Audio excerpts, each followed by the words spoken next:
Assalamualaikum semua dan selamat kembali ke channel Multiworld Studio. Apa khabar korang semua? Saya berharap korang semua akan sihat sejahtera. Hari ini saya ingin menerangkan tentang animasi. Apakah itu animasi? Animasi ialah kaedah di mana gambar dimanipulasi untuk dijadikan sebagai imej bergerak. Dalam animasi tradisional, imej dilukis dengan menggunakan tangan pada helaian seluloid luksina untuk diambil gambar dan dipamerkan dalam bentuk filem. Hari ini, kebanyakan animasi dibuat dengan menggunakan Computer Generate Imagery ataupun CGI. Penghasilan animasi berlainan untuk setiap negara kerana setiap negara ada budaya yang tersendiri. Begitu juga di Malaysia. Malaysia mempunyai pelbagai jenis syarikat animasi yang terkenal. Yang ingin saya sentuh ialah syarikat animasi Boboiboy iaitu Animonsta. Animonsta Studios Sendirian Berhad atau singkatannya Animonsta ialah sebuah syarikat animasi Malaysia yang menghasilkan kandungan kreatif untuk pasaran Malaysia dan antarabangsa. Syarikat ini diasaskan pada 15 September 2009 oleh Muhammad Nizam Abdul Razak dan 3 orang rakannya iaitu Muhammad Anas Abdul Aziz, Muhammad Safwan Abdul Karim dan Ki Yong Pin. Studio Animonsta terletak di Cyberjaya. Animonsta telah dianugerahkan status MSC Malaysia pada tahun 2011. Sejak 2014, syarikat ini juga dikenali sebagai Monsta. Logo Animonsta Studios menampilkan raksasa hijau kecil yang menggigit huruf O. Pengasas Animonsta mempunyai pengalaman dalam mencipta filem 3D animasi dan animasi blockbuster. Melalui gabungan pengetahuan dan pengalaman yang diperoleh sebelum ini, mereka mengasaskan Animonsta Studio dengan matlamat untuk membawa kandungan yang sihat dengan sentuhan tempatan kepada khayalan tempatan dan antarabangsa. Produk pertama mereka iaitu Boboiboy yang mengisahkan pengembaraan seorang budak yang bernama Boboiboy dan rakan-rakannya dalam memerangi makhluk asing yang cuba menyerang bumi untuk mendapatkan biji koko. Boboiboy mempunyai 3 musim dengan jumlah keseluruhan episodnya ialah 52 episod dan diikuti dengan filem pertama mereka iaitu Boboiboy The Movie. Kemudian, mereka membuat penjenamaan semula siri iaitu Boboiboy Galaxy yang menampilkan watak yang sama tetapi lebih dewasa sedikit. Walaupun franchise itu ditujukan kepada kanak-kanak dan remaja, kandungannya sesuai untuk dinikmati bersama seisi keluarga. Kini, syarikat ini telah mengumumkan sequel kepada animasi Boboiboy iaitu bertajuk Mechamato.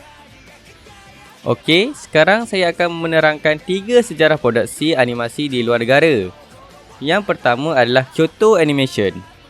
Kyoto Animation atau singkatannya KyoAni merupakan studio animasi Jepun dan light novel. Studio ini berada di wilayah Kyoto. Kyoto Animation diasaskan pada tahun 1981 oleh pasangan suami isteri iaitu Yoko dan Hideaki Hatta. Kyoto Animation telah diiktiraf kerana nilai pengeluarannya yang tinggi. Tidak seperti kebanyakan studio animasi yang lain, pekerja syarikat ini diberi gaji dan dilatih secara dalaman. Amalan ini telah menggalakkan pekerja untuk memberikan tumpuan kepada kualiti animasi dan bukannya kuota pengeluaran animasi. Studio ini telah menghasilkan beberapa anime yang terkenal iaitu Clannad,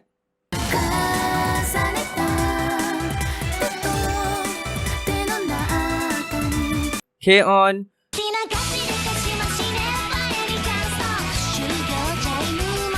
Love, Chunimbyo and Other Delusion,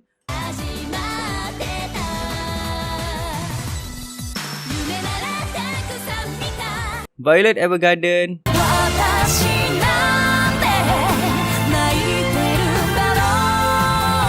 dan lain-lain lagi. Yang kedua adalah Shin-E Animation. Shin-E Animation merupakan sebuah studio animasi Jepun yang dimiliki oleh TV Asahi. Diasaskan di Tokyo pada tahun 1976, ia merupakan pengganti kepada A Production.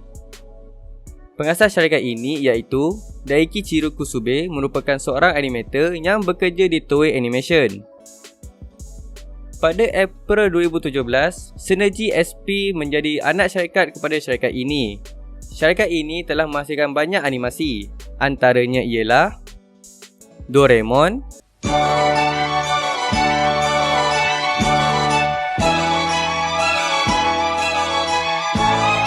Ninja Hattori,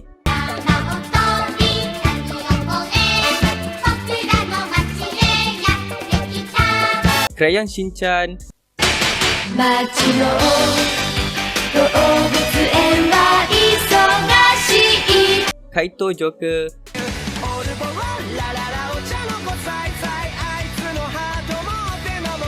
dan anime kegemaran saya iaitu Karakai Jozu no Takagi-san. 月は0.5cm Yang ketiga adalah Seven Arcs. Seven Arcs ialah sebuah syarikat pengeluaran animasi Jepun dan bekas studio yang ditubuhkan pada 31 Mei 2002 oleh bekas kaki tangan Pirate Company. Studio ini membuat siri televisyen animasi pertamanya iaitu Magical Girl Lyrical Nanoha pada tahun 2004. Sejak itu, syarikat ini telah menghasilkan beberapa siri televisyen dan filem animasi lain. Pada tahun 2012, bahagian animasi dari Arc 7 telah dipisahkan dengan membentuk Seven Arcs Pictures sebagai anak syarikat. Sejak itu, Seven Arcs telah menjalankan perniagaannya dalam perancangan animasi dan pengurusan lesen. Pada 26 Disember 2017, syarikat itu telah diambil alih oleh Tokyo Broadcasting System. Seven Arcs Picture, Seven Arcs dan Arcturus bergabung pada 1 Oktober 2019, berubah menjadi syarikat tunggal Seven Arcs. Animasi yang saya minat yang dibuat oleh studio ini ialah anime Tonikaku Kawaii Fly Me to the Moon.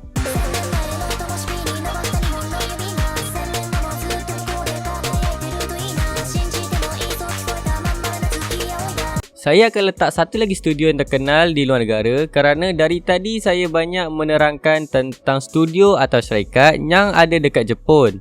Maka saya akan terangkan satu lagi studio atau syarikat animasi, lebih tepat lagi animasi barat, iaitu Cartoon Network Studios. Cartoon Network Studios merupakan studio animasi Amerika Syarikat. Studio ini merupakan sebuah anak syarikat Hanna-Barbera Production. Syarikat ini memberi tumpuan kepada penghasilan dan pembangunan rancangan kartun dan siri animasi untuk Cartoon Network. Studio ini bermula pada 21 Oktober 1994 di mana pada ketika itu studio ini memberi tumpuan kepada menghasilkan kartun untuk Cartoon Network seperti Dexter Laboratory, Johnny Bravo dan The Powerpuff Girls. Pada tahun 1997, siri ini mengkreditkan Cartoon Network Studios sebagai anak syarikat Warner Bros Animation Hanna-Barbera. Pada tahun 1999, Cartoon Network Studios memperolehi kemudahannya sendiri yang terletak di California yang merupakan lokasi bangunan peralatan komunikasi telefon pada ketika itu. Selepas William Hanna meninggal dunia, nama Hanna-Barbera digugurkan sebagai entiti penerbitan. Cartoon Network Studios kemudian dijadikan sebagai entiti berasingan daripada Hanna-Barbera. Sejak dari itu, Cartoon Network Studios terus berkembang dengan penerbitan animasi seperti The Adventures Green Billy and Mandy, Adventure Time, Regular Show dan Uncle Grandpa. Sekarang, saya akan berikan 4 perbezaan ciri-ciri karakter mengikut negara tertentu iaitu Malaysia, Amerika Syarikat, Jepun dan Korea. Kita mula dengan Malaysia dulu. Untuk Malaysia, rupa bentuk watak animasi di Malaysia hampir menyerupai kepada manusia sebenar. Boleh nampak pada desain watak Boboiboy dan Eja Ali, kecuali Upin dan Ipin di mana kepala mereka lebih besar daripada badan. Dari segi pakaian, pakaian animasi Malaysia lebih kepada pakaian orang kampung untuk animasi Upin Ipin, manakala Boboiboy dan Eja Ali memilih pakaian yang mengandungi beberapa unsur barat, tetapi masih ada yang tertutup untuk watak yang beragama Islam. Untuk desain mata animasi Malaysia pula hampir mirip dengan mata sebenar manusia. Dari segi bahasa, animasi Malaysia menggunakan bahasa Melayu, Cina, India, Inggeris dan juga bahasa baku Melayu yang digunakan oleh Retaka di animasi Boboiboy Movie 2. Okey, kita pergi ke Amerika pula. Rupa bentuk watak animasi Amerika tidak menyerupai manusia, tetapi lebih kepada kartun seperti bilangan jari untuk watak animasi mereka. Kebiasaannya hanya ada 4 sahaja. Kepala pula lebih besar daripada badan dan lain-lain lagi. Pakaian animasi mereka menggunakan pakaian budaya mereka seperti t-shirt, seluar jeans dan lain-lain lagi. Untuk desain mata pula, animasi mereka kebiasaannya besar dan bulat. Dari segi bahasa, majoriti menggunakan bahasa Inggeris, tetapi ada juga menggunakan bahasa United Kingdom. Okey, selepas Amerika, kita terus ke Jepun. Rupa bentuk watak animasi Jepun pula hampir mirip dengan manusia tetapi tidak sebagus Malaysia kerana kaedah animasi Jepun yang menggunakan animasi 2D. Pakaian animasi Jepun pula untuk watak perempuan biasanya akan memakai skirt, kimono dan sebagainya. Manakala untuk watak lelaki biasa sahaja tetapi untuk peristiwa tertentu mereka akan memakai kimono juga seperti persembahan bunga api. Kalau untuk desain mata animasi Jepun pula lebih kelihatan seperti kotak. Bahasa yang digunakan dalam animasi Jepun pula menggunakan bahasa Nihon atau Jepun dan ada sedikit bahasa Inggeris tetapi sebutannya seperti Jepun. Sebagai contohnya, thank you menjadi thank you. Okay, selepas Jepun kita akan pergi yang terakhir iaitu Korea. Rupa bentuk watak animasi Korea lebih kurang sama saja dengan Jepun. Pakaiannya pun lebih kurang saja dengan Jepun tapi ada sedikit campuran gaya mereka. Mata juga lebih kurang juga macam Jepun tapi lebih bervariasi dan bahasa yang mereka gunakan adalah bahasa Korea dan sedikit bahasa Inggeris. Senang cakap, animasi Korea dengan Jepun ni tak banyak beza lah. Hanya budaya saja yang lain. Okey, selepas 4 ciri karakter, sekarang ni saya akan terangkan 4 perbezaan antara animasi Jepun iaitu anime dan animasi barat. Okey, yang pertama adalah animasi Jepun lebih menggunakan kaedah animasi 2D, manakala animasi barat lebih menggunakan kaedah 3D. Okey, yang kedua adalah jalan cerita animasi Jepun lebih kompleks dan sentiasa mengubah perasaan penonton, manakala animasi barat lebih ceria dan penuh dengan komedi. Yang ketiga ialah penamat sesuatu animasi.